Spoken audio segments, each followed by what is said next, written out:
The Forbidden Blueprints. The galaxy was old, and the Galactic Council had ruled for thousands of years. They had seen countless worlds rise and fall, countless species struggle for survival, but there was one rule, one law that stood above all others. Humans were never allowed to build warships. It was not written in bright letters, but it was carved into the Council's hidden archives. The reason was simple, or so they claimed. Humans were too dangerous, too unpredictable, too clever when pushed.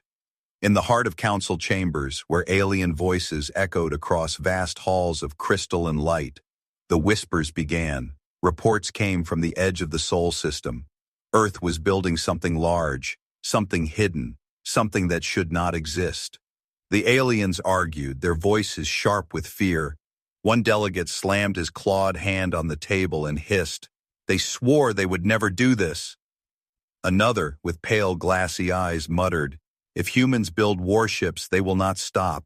They will keep building, and the balance will be broken." But far from the Council's glittering halls, the humans worked in silence. The shipyards above Earth glowed faintly against the dark void. From a distance, they looked like scattered lights, harmless and small. But up close, they revealed titanic skeletons of steel rising higher with every passing day. Thousands of workers moved like ants across the metal frames, welding, cutting, and fusing pieces together. The shape was unmistakable. This was no colony freighter, no science vessel, no civilian station. It was a warship. For centuries, humans had obeyed the law, or at least pretended to. They built ships for trade, for exploration, for mining in the asteroid belts. They sent diplomats to the Council and smiled at alien leaders. They spoke of peace, of cooperation, of living together in harmony. But beneath that smile, something else lay. Fed, a quiet defiance, a spark that no law could erase. And now, in the shadow of Earth's moon, that spark burned bright. No one knew how the blueprints first appeared. Some whispered that ancient Terran generals had hidden them deep in underground vaults, waiting for the right time. Others believed a group of human engineers designed them in secret, working in the silence of midnight labs. But whatever the truth, the design was unlike anything in the galaxy. It was heavy, brutal, and strange. While other species built ships with grace and curves, humans built theirs like a clenched fist, armor thicker than anything seen before, weapons hidden beneath shifting plates, engines that hummed with a sound like thunder. When the first fragments of the plan reached the Council, panic spread like fire. Delegates shouted, guards tightened their grips on plasma rifles, and old rivalries were forgotten. Every alien voice rose with the same fear. If humans finished what they had begun, the galaxy would never be the same. But the humans did not care for whispers. They did not ask for permission. They kept building. At night, the stars above Earth glimmered cold and distant, but in orbit the shipyard burned with life. Floodlights cut across the void, illuminating scaffolds of half-finished hulls. Cargo shuttles came and went, carrying materials mined from the asteroid belt. Whole colonies sent supplies, though they never admitted what for.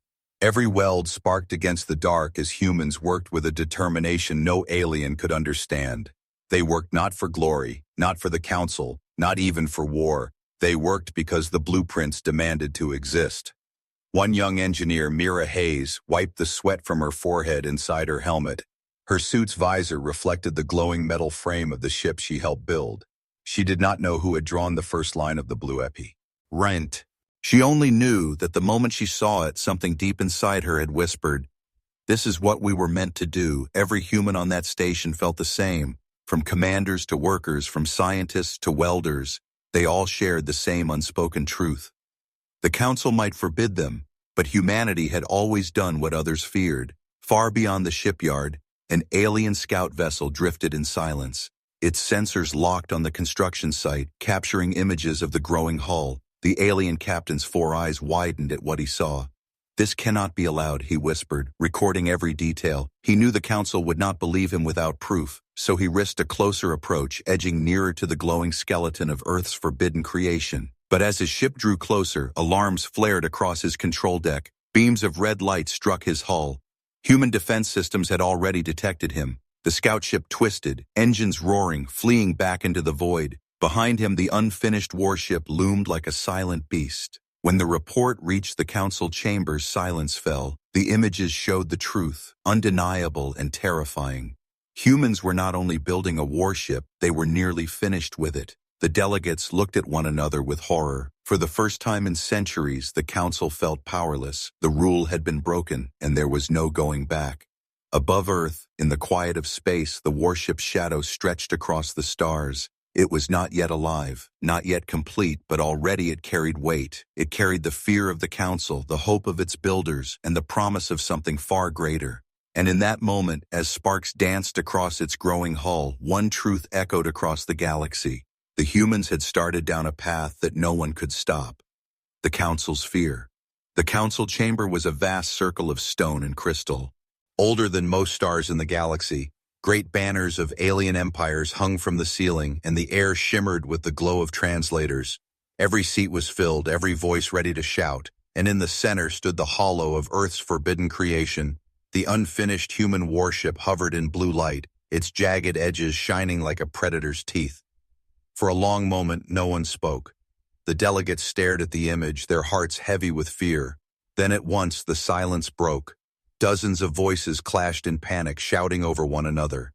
One insectoid envoy clicked its mandibles in rage. "This cannot stand. They swore to us. Humanity swore to us they would never build weapons of this scale."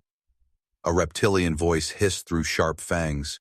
"We must strike now before they finish, before the first cannon is tested." Others trembled, whispering to each other, "If one human ship can defy us, what happens when they build 10 or 100? The council high speaker, an ancient being of translucent skin and glowing veins, raised a trembling hand. "Quiet," he demanded, his voice shaking but firm. Slowly the shouting dimmed, though anger still burned in every eye. "We gave them peace," the high speaker continued. "We gave them trade, we gave them a place among the stars, and this is how they repay us, by betraying our trust." A delegate from the Aerith clan slammed his fist against the stone desk. "Do not fool yourselves. Humans never obeyed us. They only pretended. They waited until they were strong enough, and now they move openly, daring us to act." Another, a slender avian diplomat, spread her wings wide. "And if we do act, what then? Do you not remember their history? Do you not remember the wars they fought even among themselves? They burned their own world many times, and yet they survived, stronger each time." The words cut deep, and the chamber trembles. With the weight of memory, humans had risen from a death world, a place of storms and fire. They had fought endless wars with themselves and somehow endured. They had always been underestimated, and always they had risen higher. The thought of them wielding warships, true warships, was enough to freeze the bravest heart. The high speaker's voice shook again. "We cannot allow this. If they finish that ship, the balance of the galaxy will collapse. Every empire will live in fear of Earth, and no law will bind them again." "But what can we do?" whispered another. "Their shipyards are guarded, their colonies loyal, and even now they hide their true numbers. What if more ships are already being built in secret?" The council's panic deepened. Some demanded war, a strike on Earth before the first warship was finished. Others demanded diplomacy, begging humanity to stop, but no one trusted them anymore. No one believed humans would simply abandon what they had begun. The debate stretched for hours, growing sharper and darker, until finally, one decision was reached. The council would send spies, hidden ships, cloaked observers, infiltrators to move among the humans and discover the truth. If only one ship was being built, perhaps it could be stopped. But if there were more, then the council would prepare for something far worse. Far from the chamber, in the shadows of space, those orders spread quickly. Scout ships from half a dozen empires slipped into Sol, hiding among comets, drifting beyond the orbit of Neptune. They watched, they listened, and what they saw filled them with dread. The humans were not building one ship, they were building many. Across the orbital yards, hulls of dark metal grew like giants, each ship different in size, but all built with the same brutal design. The aliens sent back images, each one more terrifying than the last. The council archives filled with proof, and with every report, the delegates trembled harder. In the chamber, arguments turned to desperation. "If we strike, we risk uniting them," said one voice. "If we wait, we risk loss in the galaxy itself." "Perhaps," muttered another. They do not plan to strike us. Perhaps they fear something else, some unseen enemy. But even those hopeful words rang hollow. The truth was simple. No species in the galaxy trusted humanity with such power, and humanity had given them no reason to trust. Back on Earth, the people knew nothing of the Council's debates. They only saw their skies filled with shuttles, their spaceports crowded with cargo, their sons and daughters sent to the orbital yards. The governments of Earth spoke carefully, telling their citizens only that humanity was preparing for the future. But everyone felt it, deep in their bones. This was no simple project. This was defiance, pure and absolute. One alien spy, a small chitin-covered creature from the Council's covert branch, sat hidden in a human bar near the shipyard. He wore false skin, a mask to look human, his translator whispering the language into his ear. Around him, workers laughed and drank, their bodies covered in grease and dust from the day's labor. They spoke of their work with pride. "Have you seen the engines?" one man said. "Nothing in the galaxy runs hotter." Another laughed. "Wait until they see the cannons. Wait until they hear the sound." The spy's claws twitched nervously beneath the false skin. He recorded every word, sending them to the Council. But even he felt something dangerous rising among these people. It was not just steel they were building. It was belief. It was unity. It was something greater than war. When his report reached the Council, the chamber once again erupted. The High Speaker's face turned pale, his glowing veins dimming with despair. "This is no longer rumor," he whispered. "This is truth. Humanity has chosen its path." And in the shadows of the chamber, every delegate felt the same cold thought. If the humans finished their ships, no star would ever feel safe again. Shadows around Earth. The silence of space around Earth was no longer empty. Hidden ships drifted in the dark, their engines quiet, their lights dimmed. They came from every corner of the Council. Scouts, spies, and covert observers, each one tasked with the same mission: watch the humans, learn their secrets, and send back proof. But even the spies could not hide forever. Human scanners swept the void, powerful arrays that pierced through shadows. One by one, cloaked vessels realized something terrifying. The humans had already known they were being watched. The spies thought they were predators, circling a prey, but in truth, they were flies hovering near a lion. From orbit, the construction grew larger each day. The human shipyards were alive with thunder and flame. Welders burned bright against the blackness, sparks floating into the void like falling stars. Massive cranes shifted whole segments of hull, locking them into place with the weight of mountains. Cargo ships unloaded ore, fuel, and strange materials never before seen by alien eyes. The scale of it was impossible. One ship alone was enough to frighten the Council. But here, there were many. Alien scouts transmitted the images back to their governments. A serpentine officer from the Vira Dominion whispered as the reports reached his capital. "They are not building defenses. These are weapons, weapons to shake empires." On another world, an avian chancellor spread her wings in fear. "If the humans finish, we will not be rulers, we will be servants." And across countless star systems, the truth spread like fire. Humanity had crossed the line. Closer to Earth, one alien spy tried to slip beneath the noise. His vessel, a thin needle of black metal, crept toward the largest of the shipyards. He had orders to capture clear images of the central hull, the unfinished Titan that loomed over the others. As his ship edged closer, his sensors picked up the faint hum of power. The humans had activated a new system, and then it struck. A web of red light burst across the void. Faster than he could react, the beams locked on his hull, scrambling his instruments, frying his cloak. He cursed, twisting his vessel hard, trying to escape. But before he could, a voice came through his comms in perfect translation. "Unidentified vessel, you are trespassing in restricted space. Turn back now or be destroyed." The alien froze, his blood cold. The humans had not only seen him, they had spoken directly to him, and their voice carried no fear. He fled, his ship limping through the dark, sparks trailing from broken engines. When he finally transmitted his data to the Council, the chamber erupted once more. Not only were humans building ships, they had already deployed defense grids powerful enough to catch cloaked vessels. The Council realized with horror that Earth was no longer just a planet, it was becoming a fortress.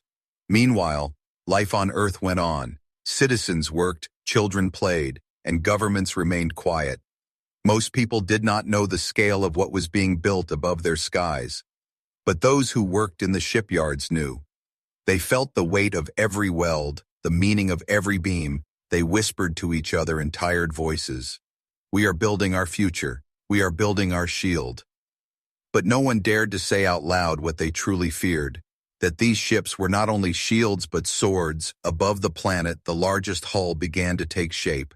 Its shadow stretched across the stars, a dark silhouette that dwarfed anything seen in living memory. Alien spies gave it a name, whispered with dread.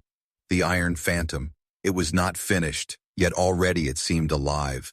Its armored plates curved with brutal angles, its weapons hidden behind seamless panels, and deep inside, a core of energy pulsed, waiting to be unleashed.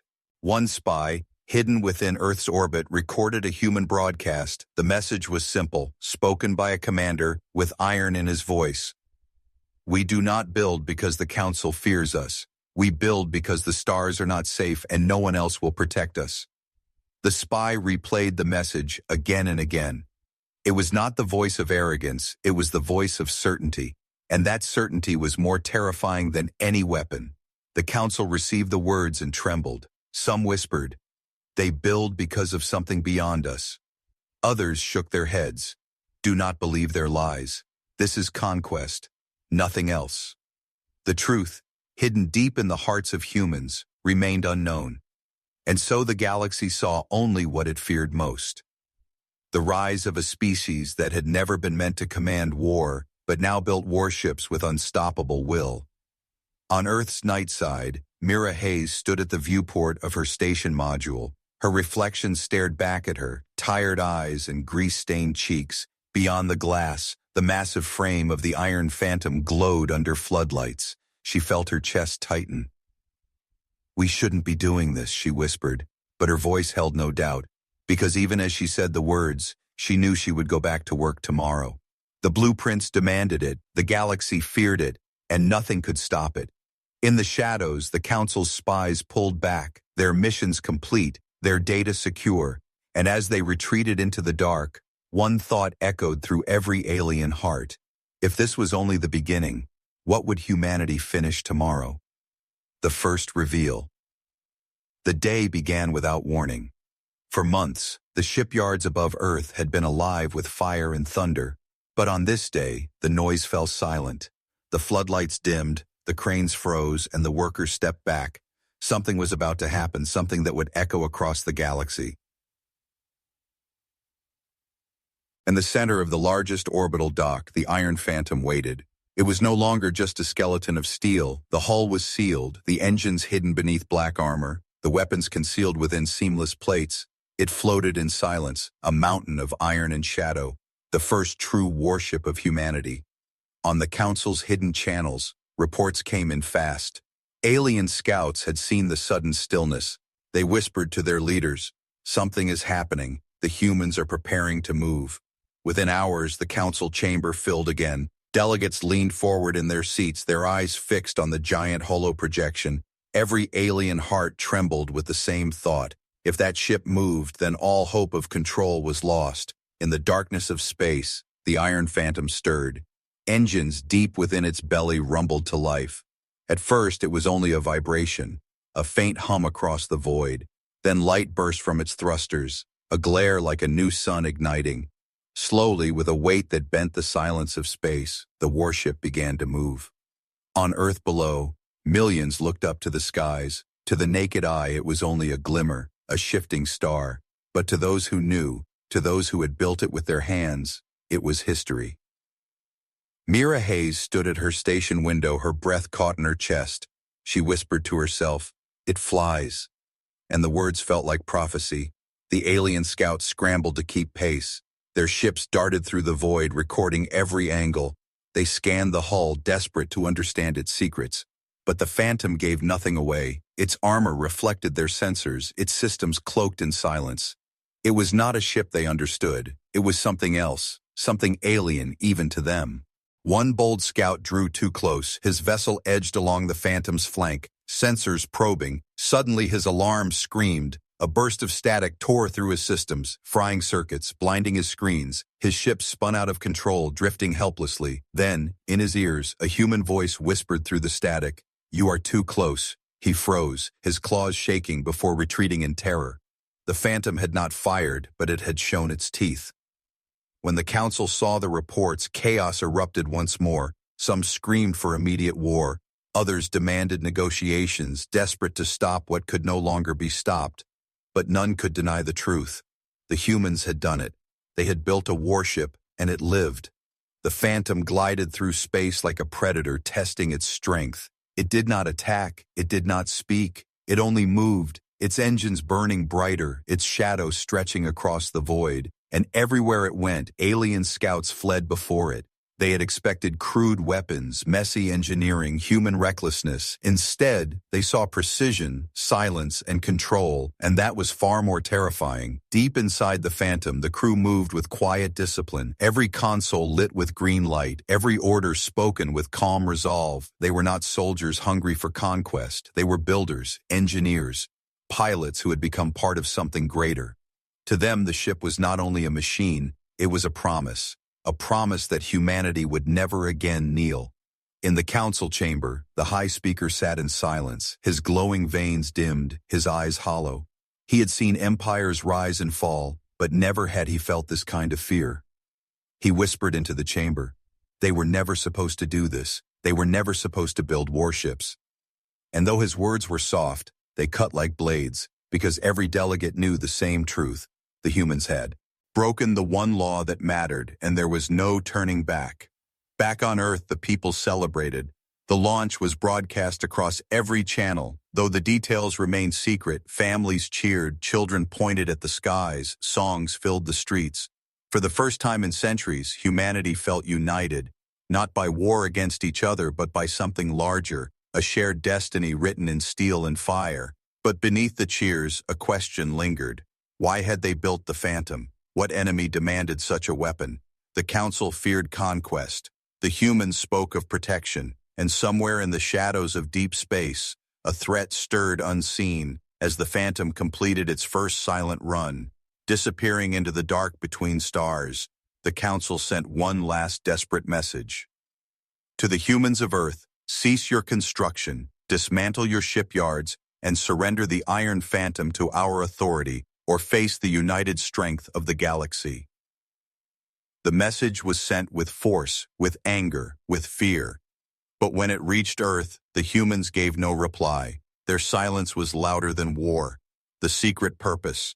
The galaxy believed it knew the truth. The Council told themselves that humanity built warships for conquest.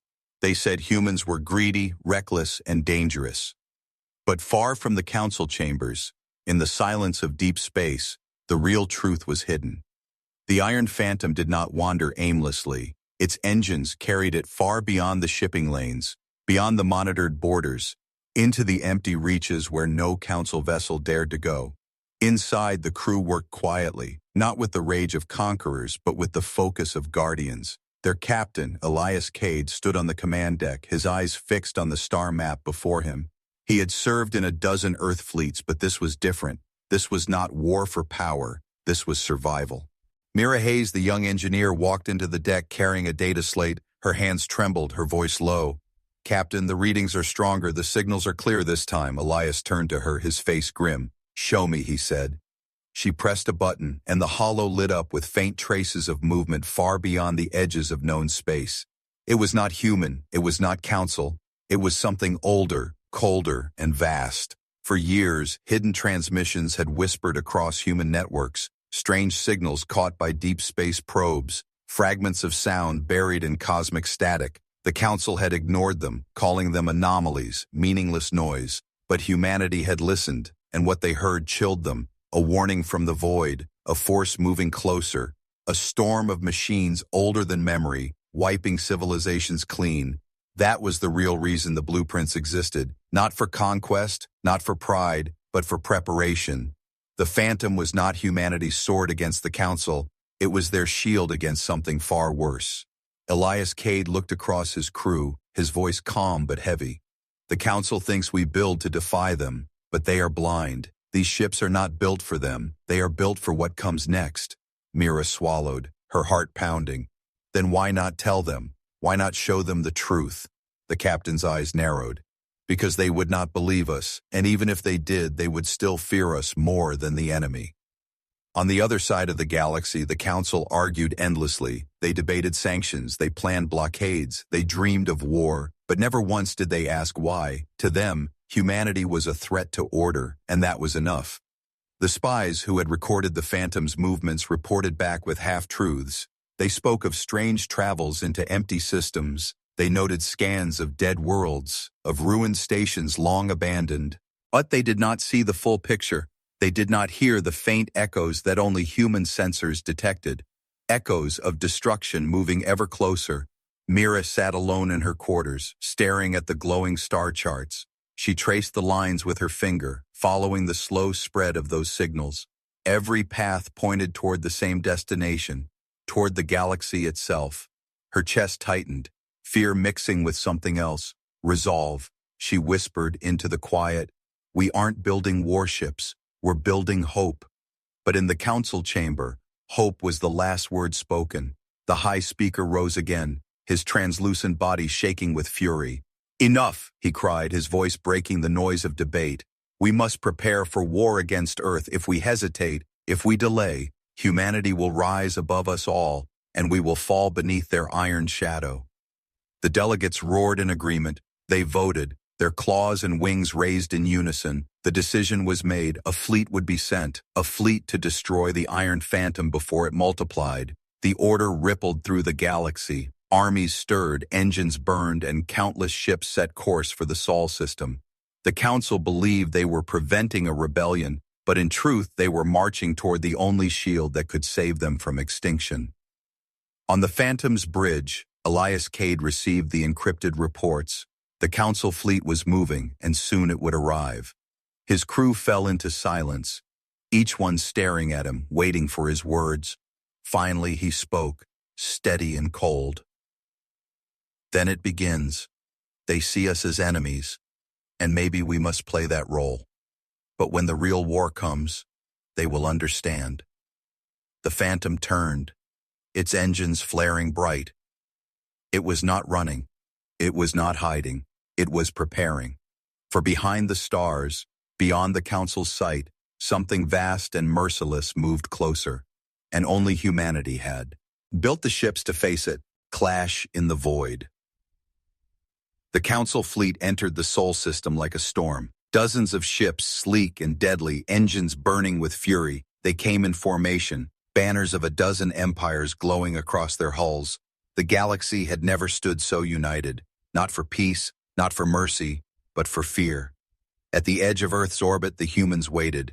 The Iron Phantom drifted in silence, its shadow stretching across the void. To the alien fleet, it looked like a monster asleep, a beast born of metal and fire. But inside, the crew was awake, hands steady on consoles, eyes locked on the approaching storm. Mira Hayes stood at her station, her heart racing but her voice firm. Multiple ships incoming, over 40 confirmed signatures. Captain Elias Cade nodded, his expression calm. They want to test us. Let them see what we've built.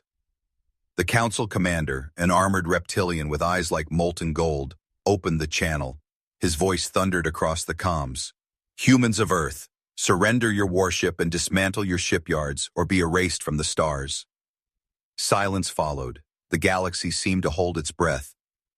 Then the Phantom replied, Elias Cade's voice sharp as steel. We do not surrender. We do not kneel. If you wish to strike us, then strike. But know this, you are not our enemy, not truly. The Council commander snarled, cutting the channel. Fire, he ordered, and the void lit with flame. Dozens of plasma cannons roared, beams of light ripping across the darkness. Missiles streaked through the void, leaving trails of fire behind them. Explosions flared around the Phantom, but the warship did not break. Its armor absorbed the blows, its shields bending the energy away. The crew shook from the impact, alarms blaring, but still they held. Mira's fingers flew across her console, shouting, Shields holding at 70%. The aliens watched in disbelief. their calm. Bind power should have torn the ship apart, but the Phantom endured. Then the humans answered. The Phantom's guns slid open, black panels shifting aside to reveal the hidden firepower within. No light, no warning, just a single burst of thunder. One railgun fired, and an alien cruiser exploded in a storm of fire. The Council fleet staggered, dozens of ships recoiling. In seconds, their perfect formation fractured, fear breaking their unity. Target systems only, Elias ordered, his voice steady. We will not slaughter them, only show them. The Phantom fired again, and another ship went dark, its engines silenced but its crew alive. One after another, alien vessels fell crippled, weapons shattered, power cores disabled. The humans fought with precision, every strike a message. We could destroy you, but we choose not to. Still the Council pressed on. Pride and fear drove them, their commanders screaming orders through the chaos. Yet every shot they fired failed to break the Phantom, and every shot the Phantom returned cut deeper into their hope. From her station, Mira whispered under her breath, "They don't understand. They think this is war. They don't see what's coming." Elias heard her words, his jaw tightening. "They will see. But first they must learn fear of us before they can learn trust." The battle raged for hours, though to those inside it felt like eternity. The Phantom twisted and turned with impossible grace, its engines burning bright, its weapons flashing like storms. The Council fleet crumbled piece by piece, until what had begun as an armada was reduced to broken, drifting hulks. Silence returned, broken only by the groans of damaged ships and the heavy breathing of survivors. The Council commander, his own ship crippled, opened the comms once more. His voice no longer thundered, it cracked with disbelief. "What are you? What have you built?" Elias stared into the hollow display, his voice quiet but unyielding. "We built what the galaxy refused to. We built a shield. We built hope." But the commander only snarled, "Lies. You seek power, nothing else." Elias shook his head. "Then look beyond your borders. Look at the signals your fleets ignored, the shadows moving toward us all." He transmitted the Phantom's data across every surviving ship, the signals of the approaching storm, the machine swarms that ate worlds, the echo of destruction spreading across the stars. The aliens watched in silence, their eyes wide with dread. For the first time, they saw what the humans had seen all along. On Earth, citizens waited in fear. They watched the skies, unsure if the alien fleet would descend and burn their world. Instead, they saw only the Phantom returning, scarred but unbroken, its engines blazing like a beacon, its shadow covering the stars. Cheers erupted across the planet. Humanity lifted its voice as one. The Council had come to break them, but instead, they had witnessed the truth. In the chamber far away, the High Speaker collapsed into his seat. His glowing veins pulsed weakly, his words a whisper. "They were never supposed to build warships because we feared them, but now I fear we may need them." The truth that shakes the galaxy. The battlefield lay silent. Alien ships drifted powerless, their weapons destroyed, their engines broken, and at the center, the Iron Phantom floated like a shadow of judgment. It had stood against the united strength of the Council, and it had not fallen. Inside the Phantom's command deck, the crew sat in silence, every breath heavy, every hand trembling. They had fought not to kill, but to show. And now, the galaxy watched, millions of eyes fixed on the outcome. Captain Elias Cade stood tall, his gaze fixed on the flickering hollow of the disabled Council fleet. He spoke into the comms, his voice steady. "You came to end us, and yet here you remain, alive, because we chose it so." His words echoed across broken ships, through cracked comms and battered hulls. The aliens listened in silence, their commanders too stunned to reply. Then Elias pressed another command. The hollow on their screens shifted, star maps lit up with trails of fire, points of light moving like a tide. "This," Elias said, "is why we built these ships." The aliens leaned closer to their flickering screens. What they saw stole the air from their lungs. Dark swarms stretching across systems at the edge of the galaxy. Whole colonies swallowed in silence, their signals vanishing in hours. A pattern spreading, inevitable, unstoppable. An enemy no one had spoken of. An enemy the Council had ignored. Elias's voice deepened, carrying the weight of truth. "They are not like you, not like us. They do not bargain. They do not fear. They consume. Worlds, stars, and empires, all gone in their path. Mira Hayes stood beside him, her voice breaking as she spoke into the comms. We begged our governments to listen. We begged the council to see, but no one cared, no one believed, so we built what had to be built. On the broken council ships, commanders whispered to one another in disbelief. The signals were real, the data undeniable, and with each second, fear turned to something else, shame. For centuries, they had forbidden humans from building warships, not because of law, not because of peace, but because of fear, and now that fear had nearly doomed them all, the High Speaker, still alive aboard his crippled flagship, opened the comms with a trembling hand. His voice was frail, broken, but carried across the channel. If what you say is true, if this storm is real, then the galaxy cannot face it divided. Elias's eyes narrowed, his tone sharp. Then choose, stand with us or fall when they come, because whether you believe or not, humanity will not stop. We will be ready. For a long moment, the chamber of silence stretched across the stars. The council fleet, broken and humiliated, had no reply. But deep in their hearts, every commander, every delegate, every soldier knew the same truth. The humans had not built for conquest, they had built for survival, and now survival of all rested on them. Back on Earth, news spread like wildfire. The Phantom's victory against the Council fleet was celebrated with cheers and tears.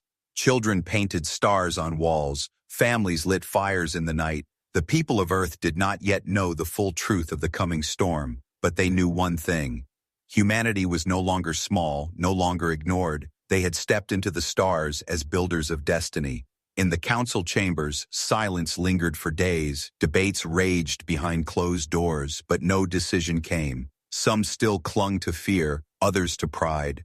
But one thing had changed forever. No one could look at humanity the same way again. Mira Hayes stood again at the viewport of the Phantom. The stars glowed beyond the glass, endless, beautiful, and deadly. Her reflection stared back at her, a worker who had become part of history. She whispered softly, "We are not here to rule them. We are here to save them, whether they want it or not." Elias walked to her side, his eyes calm but fierce. Every empire falls, every council breaks, but humanity endures always because we refuse to die quietly. He looked out at the stars, his hand tightening into a fist. They feared us for building warships. Now they will see why we must, and when the storm comes, they will stand behind us, or they will fall for it. The Phantom turned slowly in the void, its engines burning like fire in the dark. Around it, the broken council ships began to pull back, retreating with their wounds and their fear. But in their retreat, a seed had been planted, a seed of doubt, of belief, of reluctant trust. And across the galaxy, whispers spread. The humans had done the forbidden. They had broken the one law that mattered. And yet perhaps it was not arrogance, perhaps it was not conquest, perhaps it was destiny. For in the endless night of the stars, the greatest fear was no longer humanity. It was the storm that came behind them, and the only shield that stood in its path was forged by human hands.